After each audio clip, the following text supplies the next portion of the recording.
سورۃ بنی اسرائیل کی آیت نمبر 102۔ الحمدللہ وکفا وسلام علی عبادہ الذین اصطفى خصوصا علی سید الرسل وخاتم الانبیاء وعلی آلہ واصحابہ الاتقیاء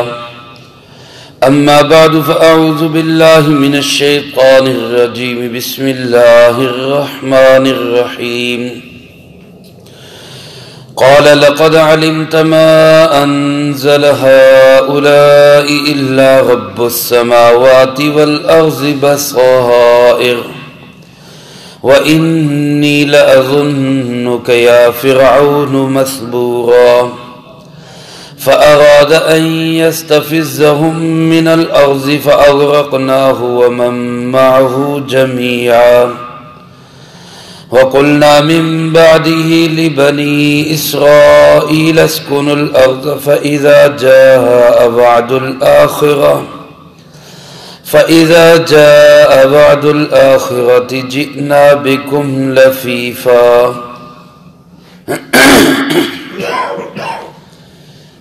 قال لقد علمت، حضرت موسیٰ علیہ السلام فرمانے لگے یقیناً تو جانتا ہے ما انزل هؤلاء، اس کو کسی اور نے نازل نہیں کیا، الا رب السماوات والارض، مگر آسمان و زمین کے رب نے اتارا ہے، بصائر، اور یہ انتہائی بصیرت کی باتیں ہیں، وَإِنِّي لَأَظُنُّكَ يَا فِرْعَوْنُ مَثْبُورًا، اور یقیناً میں تو سمجھتا ہوں اے فرعون کہ تو ہلاک ہونے والا ہے۔ فَأَرَادَ أَن يَسْتَفِزَّهُم مِّنَ الْأَرْضِ، سو اس نے ارادہ کیا کہ ان کے قدم اکھاڑ دے زمین سے، فَأَغْرَقْنَاهُ، ہم نے اس کو بھی ڈبو دیا، وَمَن مَّعَهُ جَمِيعًا، اور جو اس کے ساتھ تھے سب کے سب کو ڈبو دیا، وَقُلْنَا مِن بَعْدِهِ، اور ہم نے کہا اس کے بعد، لِبَنِي اسرائیل، بنی اسرائیل سے، اسْكُنُوا الْأَرْضَ، تم زمین میں ٹھہرے رہو، فَإِذَا جَاءَ وَعْدُ الْآخِرَةِ، جب آئے گا آخرت کا وعدہ، جِئْنَا بِكُمْ لَفِيفًا، تو ہم لے آئیں گے تم سب کو سمیٹ کر۔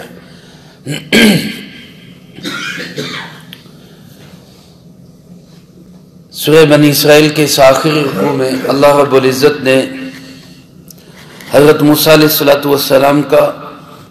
اور ان کے بالمقابل فرعون کا تذکرہ کیا۔ اس سورۃ مبارکہ کے پہلے رکوع میں بھی حضرت موسیٰ علیہ السلام کا بنی اسرائیل کا تذکرہ ہے، اور آخر میں بھی، اور یہ سمجھانا مجھے اور آپ کو بھی، اور بالخصوص اولین مخاطبین اہل مکہ کو سمجھانا بھی مقصود ہے کہ دیکھو حضرت موسیٰ علیہ السلام کا مقابلہ اس وقت کے ایک ڈکٹیٹر کے ساتھ تھا، ایک بہت بڑے بادشاہ کے ساتھ تھا، جو خود کو اقتدار کے نشے میں، قوت کے نشے میں، مال و دولت کی فراوانی کے نشے میں، فوج اور حکومت کے نشے میں اپنے آپ کو رب کہنے لگ گیا تھا، اور رب بھی چھوٹا موٹا نہیں بلکہ کہا کرتا تھا انا ربکم الاعلی، میں تمہارا سب سے بڑا رب ہوں۔ حضرت موسیٰ علیہ السلام نے ہر چند اس کو سمجھایا، لیکن اس نے ان کی غربت کا مذاق اڑایا، نہریں میرے پاس، باغات میرے پاس، مال و دولت میرے پاس، تیرے پاس ہے کیا؟ لیکن نتیجہ کیا نکلا؟ جب اس نے موسیٰ علیہ السلام کی دعوت کو ٹھکرایا، بات نہ مانی، تو وہ خود بھی تباہ و برباد ہوا، ساری حکومت بھی اس کی برباد ہو گئی۔ حالانکہ اس حکومت کو بچانے کے لیے اس نے ہزاروں بچے قتل کروا دیے، ہزاروں بچے، لیکن حکومت بچ نہ سکی۔ ان اہل مکہ کو بالخصوص، اور آج کی دنیا کے بھی تمام انسانوں کو اللہ پاک، اللہ کا قرآن یہی سمجھانا چاہتا ہے کہ یہ دولت، یہ عزت، یہ شہرت، یہ عہدہ، یہ مال اور یہ حکومت و اقتدار، یہ سب آنی جانی چیزیں ہیں۔ اگر یہ اللہ کے حکم کے تحت ہو کے ملیں گی تو یہ دنیا اور آخرت میں عزت اور سرخوری کا سبب بنے گی، اور اگر اس کے نشے میں اللہ کے احکامات کو ٹھکراؤ گے تو پھر جو حشر فرعون کا ہوا ہے وہی حشر تمہارا بھی ہوگا۔ چنانچہ موسیٰ علیہ السلام کو کہنے لگا کہ تو جادوگر ہے یا تجھ پہ جادو کر دیا گیا، تجھے سمجھ نہیں آ رہی میرے اقتدار کی۔ تو موسیٰ علیہ السلام نے اس کے جواب میں انتہائی تحمل کے ساتھ فرمایا کہ آپ جانتے ہیں، تجھے معلوم ہے کہ یہ جو پیغام میں تجھے دے رہا ہوں یہ میرا پیغام نہیں ہے۔ لَقَدْ عَلِمْتَ مَا أَنزَلَ هَؤُلَاءِ إِلَّا رَبُّ السَّمَاوَاتِ وَالْأَرْضِ، یہ اس اللہ کا پیغام ہے جو آسمان و زمین کا رب ہے۔ تو اپنے آپ کو کہتا ہے نا کہ تو رب ہے، اور میں کہتا ہوں وہ رب اعلیٰ، سب سے بڑا رب، اللہ اکبر، سبحان ربی الاعلیٰ، سب سے بڑا رب اللہ ہے، اور یہ اسی بلند و بالا اعلیٰ و عرفہ رب کا پیغام ہے جس نے سارے آسمان و زمین کو بنایا بھی، چلایا بھی اور پال بھی وہی رہا ہے۔ یہ اسی اللہ کا پیغام ہے، اور یہ پیغام ایسا ہے کہ بصائر، یہ حکمت و بصیرت پہ مشتمل ہے، اس میں ہزاروں قسم کے موتی اور ہیرے جواہرات چھپے ہوئے ہیں، اس سے بڑھ کے سمجھ، خرد اور عقل کی کوئی بات نہیں، کوئی پیغام نہیں۔ سب سے بڑا عقل و خرد اور سمجھداری کا پیغام وہی پیغام ہے جو میرے رب نے مجھے دیا۔ لہذا اقتدار اپنے پاس رکھو، کرسی پہ بیٹھے رہو، تخت پہ بیٹھے رہو، لیکن رب کا غلام بن جاؤ، یہ تمہارا تخت بھی تمہیں مبارک۔ یہ نہیں ہم لینا چاہتے تم سے، لیکن اس پہ بیٹھ کے اس کا حق تو ادا کرو۔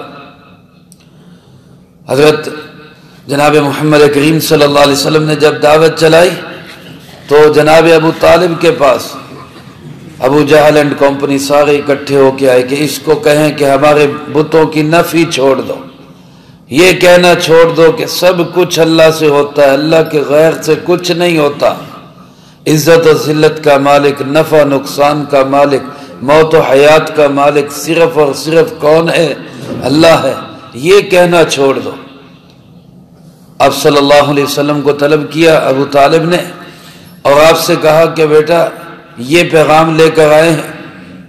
یہ ایک تمہارے پاس لے کر آئے ہیں کہ تم یہ کام چھوڑ دو، کیا خیال ہے تمہارا؟ تو جناب محمد کریم صلی اللہ علیہ وسلم نے کیا ارشاد فرمایا؟ فرمایا چچا میں تو ایک ایسا کلمہ جانتا ہوں، اگر یہ کلمہ پڑھ لیں یہ لوگ تو تملک العرب والعجم، عرب و عجم کی حکومت اللہ ان کو نصیب کر دے، عرب و عجم پہ ان کا اقتدار ہو، ایسا کلمہ ہے میرے پاس۔ تو چونکہ ابو جہل سردار تھا، اور سردار ہونے کے ناطے یہ تو لالچ ہوتی ہے کہ ہمارا اقتدار اور بڑھ جائے، عرب کا بھی عجم کا بھی اقتدار، تو منہ میں پانی آ گیا اور کہنے لگا جلدی بتاؤ کون سا کلمہ ہے؟ ایسے تو ہم 10 کلمے کہنے کے لیے تیار ہیں، عرب و عجم کی بادشاہت مل جائے۔ آپ نے فرمایا وہ کلمہ یہی ہے، لا الہ الا اللہ محمد الرسول اللہ۔ تم اقتدار رکھو اپنے پاس، تم اپنی کرسی رکھو اپنے پاس، ہمیں اس کی ضرورت نہیں، ہم صرف یہ چاہتے ہیں کہ اس پہ بیٹھ کر اللہ کی زمین پہ اللہ کا نظام چلاؤ،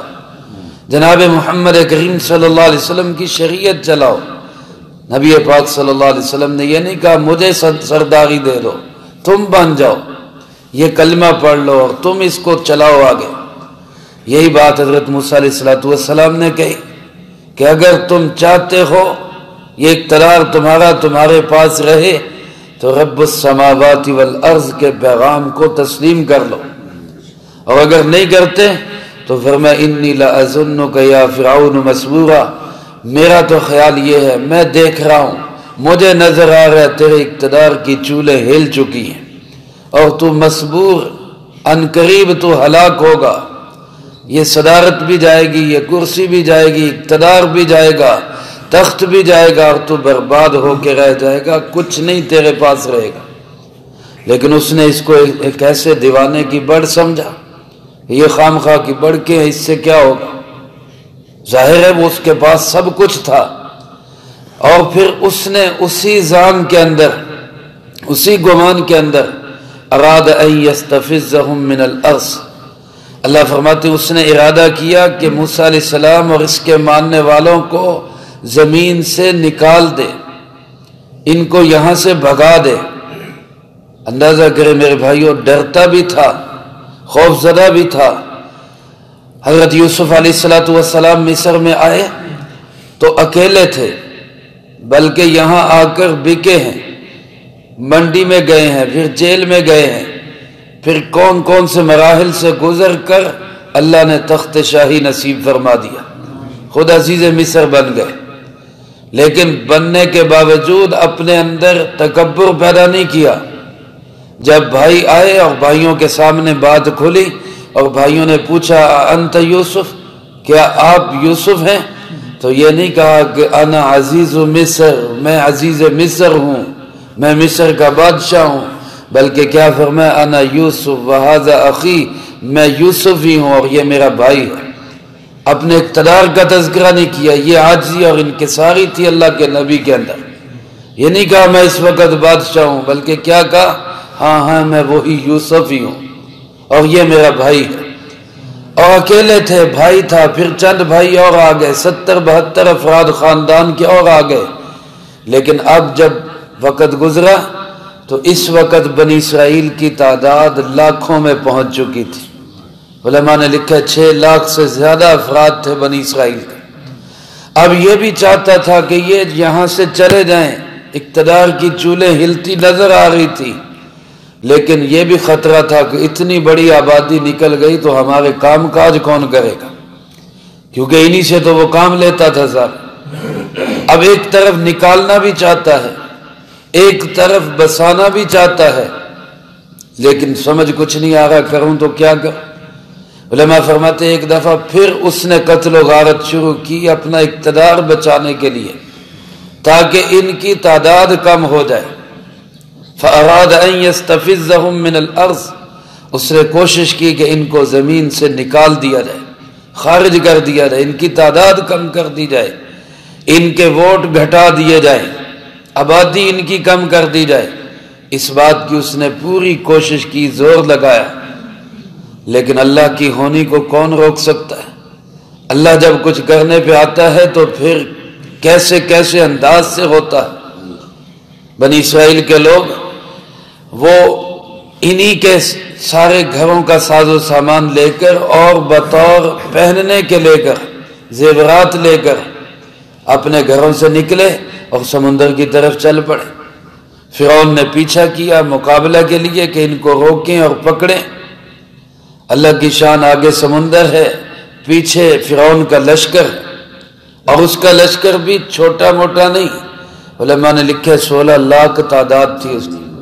6 لاکھ افراد کو پکڑنے کے لیے 16 لاکھ کا لشکر آگے سمندر ہے، پیچھے لشکر ہے، درمیان میں پھنس گئے۔ کمزور ایمان والے کہنے لگے یا موسیٰ انا لمدرکون، اور موسیٰ مروا دیا ہمیں، تو کہاں لا کے مروا دی، وہ ٹھیک تھے، جو کچھ بھی تھا مل تو رہا تھا۔ غلامی کے اندر ذہن ایسا خراب ہو چکا تھا کہ کہتے روٹی پانی چلنا چاہیے، خیر ہے حکومت جس کی بھی ہو، کوئی مسئلہ نہیں، وہ کہاں مروا دیا ہمیں، آزادی کا ایک حوالہ دے کے کہاں لے آئے ہو، اب پکڑے جائیں گے، وہ مارے گا، ظلم و ستم ڈھائے گا ہم پر۔ لیکن اللہ کے نبی کا، جس کا حوصلہ بلند ہوتا ہے اور جس کی نظر اللہ کی ذات پہ ہوتی ہے، ارادے جن کے پختہ ہوں، نظر جن کی خدا پہ ہو، تلاطم خیز موجوں سے وہ گھبرایا نہیں کرتے۔ اتنی سامنے موجیں دیکھ کے وہ کہاں گھبرا جاتے۔ تو موسیٰ علیہ السلام نے اسی یقین کے ساتھ، پورے تیقظ کے ساتھ فرمایا کلا، ہرگز نہیں، ہو ہی نہیں سکتا، ان معی ربی سیہدین، میرا رب میرے ساتھ ہے، وہ مجھے راستہ دے گا، میں اس کے حکم پہ چلا ہوں، کیسے مجھے پکڑوا دے گا، کیسے مجھے مروا دے گا، وہ میرے ساتھ ہے۔ اور میرے بھائیوں، اس میں یہاں میں اور آپ اپنی قسمت پہ بھی رشک کریں، اپنی عزت پہ بھی رشک کریں، اور اپنے محبوب صلی اللہ علیہ وسلم کو دعائیں دیں جن کی برکت سے ہمیں کیا اعزاز ملا ہے۔ جب آپ صلی اللہ علیہ وسلم اور حضرت ابوبکر صدیق رضی اللہ تعالیٰ عنہ غار ثور میں تھے، کافر باہر تک آ گئے، غار کے منہ تک آ گئے، حضرت ابوبکر صدیق رضی اللہ تعالیٰ عنہ نے آپ کے بارے میں فکر مند ہوتے ہوئے کہا، اللہ کے محبوب اگر انہوں نے جھانک کے دیکھ لیا تو وہ ہمیں پکڑ لیں گے۔ تو جناب نبی پاک صلی اللہ علیہ وسلم پہ آیات کیا نازل ہوئی، لا تحزن ان اللہ معنا، ابو بکر غم نہ کر، اللہ ہمارے ساتھ ہے۔ یہ نہیں فرمایا اللہ میرے ساتھ ہے، فرمایا اللہ ہمارے ساتھ ہے۔ جس طرح یہ اللہ نبیوں کے ساتھ ہے، اس امت میں دین کی محنت کرنے والوں کے ساتھ بھی اسی طرح اللہ۔ حضرت موسیٰ علیہ السلام نے فرمایا نہیں پکڑ سکتا، اللہ کا حکم آیا کہ سمندر پہ لاٹھی مارے۔ اب یہ میرے بھائیوں، جو لوگ دین کو عقل پہ پرکھتے ہیں، ہماری عقل میں نہیں آ رہا، ہماری عقل میں نہیں آ رہا، عقل پہ پرکھنے والوں کی عقل پہ اللہ نے لاٹھی مرائی۔ عقل کا تقاضا تو کیا تھا کہ یہ ڈنڈا لشکر پہ مارو، میں لشکر کو تباہ کر دیتا ہوں، لیکن اللہ پاک نے یہ حکم نہیں دیا، بلکہ کیا فرمایا، سمندر پہ مارو۔ تو سمندر پہ مارا، اللہ نے 12 راستے بنا دیے، 12 راستے بن گئے، 12 قبیلے بنی اسرائیل کے 12 راستے، اور ایسے راستے بنے کہ ہر قبیلے کو دوسرا قبیلہ اس میں چلتا ہوا نظر آ رہا ہے، شیشے کے راستے بن گئے، جا رہے ہیں وہ فٹافٹ وہاں سے نکل رہے ہیں اور چلتے چلے جا رہے ہیں۔ اب فرعون کا لشکر یہاں تک پہنچا، وہ دیکھ کے حیران کہ یہ کیا منظر ہے، یہ کیا ماجرا ہے۔ اب یہ بھی خطرہ ہے کہ اگر میں یہ کہوں کہ یہ موسیٰ علیہ السلام نے بنائے ہیں تو یہی کہیں سارے ایمان نہ لے آئیں، اور یہ بھی خطرہ ہے کہ اگر اس کو نہ ان کو جانے دیا تو پھر یہ تو نکل گئے۔ تو اب پھر اسی زوم اقتدار کے اندر حکم دے دیا کہ چلو انہی راستوں پہ چڑھ دو، حالانکہ جانتا بھی تھا کہ یہ میرے بنائے ہوئے نہیں، لیکن کہتے میں نے بنائے ہیں، آ جاؤ انہی راستوں پہ آ جاؤ۔ ادھر بنی اسرائیل کا آخری آدمی نکلا، ادھر ان کا آخری آدمی درمیان میں داخل ہوا۔ اللہ فرماتے فغشیہم ما غشیہم، ہم نے سمندر کو حکم دیا مل جاؤ، اور 16 لاکھ کا لشکر منٹوں میں تباہ کر دیا۔ اللہ فرماتے ہیں فَأَغْرَقْنَاهُ، ہم نے غرق کر دیا اس کو، وَمَن مَّعَهُ جَمِيعًا، جو اس کے ساتھ تھے سب کو ڈبو دیا۔ میرے بھائیو، اللہ کے ارادے اپنے ہی ہوتے ہیں۔ انگریز نے اس خطے میں ناپاک قدم رکھے اس خطے کے وسائل پہ قبضہ کرنے کے لیے، آپ جانتے ہیں کتنا زور لگایا، ایڑی چوٹی کا زور لگایا اس نے، لیکن اللہ کے فضل و کرم سے یہاں اس کے قدم جم نہیں سکے۔ 18 سال ہو گئے امریکہ کو جنگ لڑتے ہوئے افغانستان میں، کوشش کی کہ یہاں قدم جما لے اور ان کو یہاں سے بھگا دے، لیکن اللہ کے فضل و کرم سے آج وہ ناک رگڑ رہا ہے، معافیاں مانگ رہا ہے، مجھے یہاں سے نکلنے دو۔ میرے بھائیوں، اللہ کے اپنے ہی ارادے ہوتے ہیں، اس لیے جو اللہ کے ساتھ جڑ کے چلتا ہے، اللہ دنیا آخرت میں عزتیں بھی اسی کو نصیب فرماتا۔ اس نے بڑی کوشش کی لیکن غرق ہو گیا، ڈوب گیا۔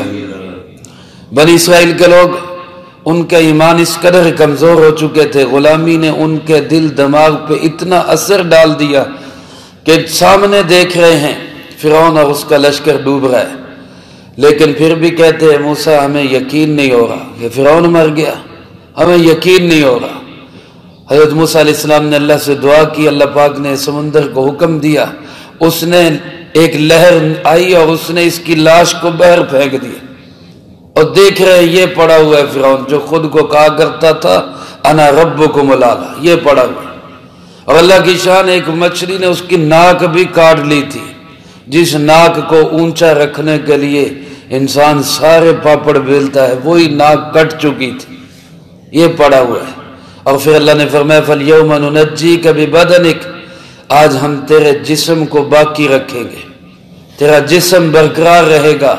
لِتَكُونَ لِمَنْ خَلْفَكَ آیا، تاکہ تیرے بعد جتنے فرعون آئیں تو ان کے لیے نشان عبرت بن جائے۔ اور ان کو پتہ چل جائے اللہ کی زمین پہ خدائی کے دعوے نہیں کرنے، خدا کا بندہ بن کے رہنا، اللہ کا بندہ بن کے رہنا۔ یہ پھر اس کے بعد اللہ پاک فرماتے ہیں ہم نے بنی اسرائیل سے کہا وَقُلْنَا مِن بَعْدِهِ لِبَنِي اسرائیل، دشمن ختم ہو چکا، آگے چلو، ملک شام، ملک فلسطین، تمہارے آباء و اجداد کا علاقہ، اس پہ جا کے اب کنٹرول اس کا سنبھالو، اس زمین پہ، اس عزت والی سرزمین پہ اللہ کا نظام چلاؤ۔ لیکن غلامی میں اتنا جکڑ چکے تھے، ایمانی حالت اس قدر کمزور ہو چکی تھی، تو کہنے لگے اے موسیٰ تو اور تیرا رب جا کے لڑ، اِنَّا هَاهُنَا قَاعِدُونَ، ہم تو یہاں بیٹھے، ہم سے نہیں لڑا جاتا، ہم سے نہیں لڑا جاتا۔ اللہ پاک نے آزمائش کے طور پہ وادی تی میں قید کر دیا، 40 سال وادی تی کے اندر رہے۔ اسی اثناء میں حضرت موسیٰ علیہ السلام کا بھی انتقال ہو گیا، حضرت ہارون علیہ السلام کا بھی انتقال ہو گیا۔ پھر ان کے نائب حضرت یوشع علیہ السلام